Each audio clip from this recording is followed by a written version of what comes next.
Just going to give you a bit of a view of the Honeycomb Bravo and Alpha control system that I've put in. There's a lot of talk online about mounting it under a desk with brackets attached to the top, and there's many brackets online which you can actually do this.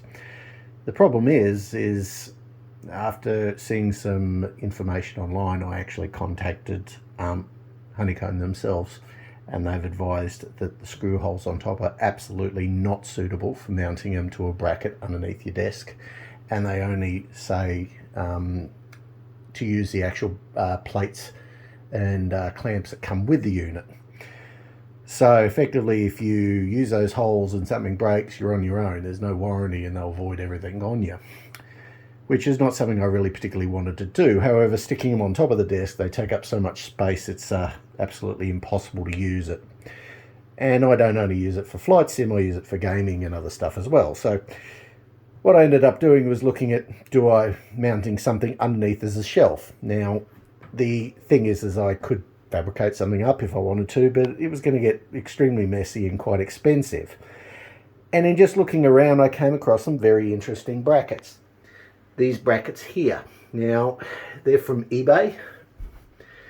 They're listed as HOTAS brackets for all the various joystick type and throttle controllers that are on the market from various companies, Thrustmaster and the like.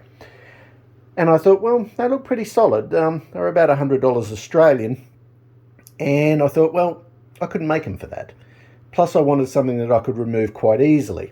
So what I ended up doing is buying the brackets. Now, normally, these brackets, the bars underneath that are here are actually out, and you mount your HOTAS flight controls on them. So what I did is I very simply just reversed them. And you can see that the bracket there now goes underneath. So I was then able to mount a large piece of marine type ply. It's blackboard, there's different ways you could call it. It's form ply. And I was able to mount these underneath with very minimal clearance, as you can see, but they're actually on the original plates.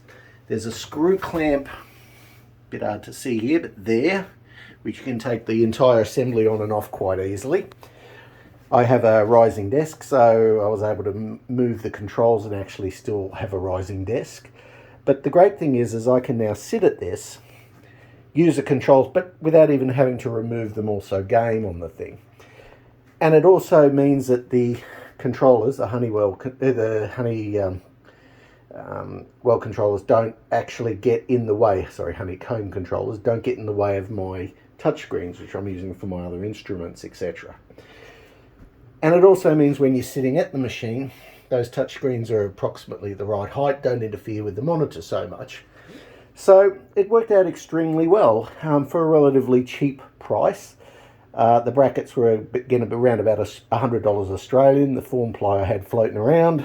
The piece I used was around 25 centimeters deep. And I used 1.2 meters, though you could certainly go smaller. I mean, there's a lot of dead space there as well, but I wanted to keep the brackets right away from where I'm sitting. And it's turned out absolutely fantastic. The thing is, solid as a rock. It ain't going anywhere.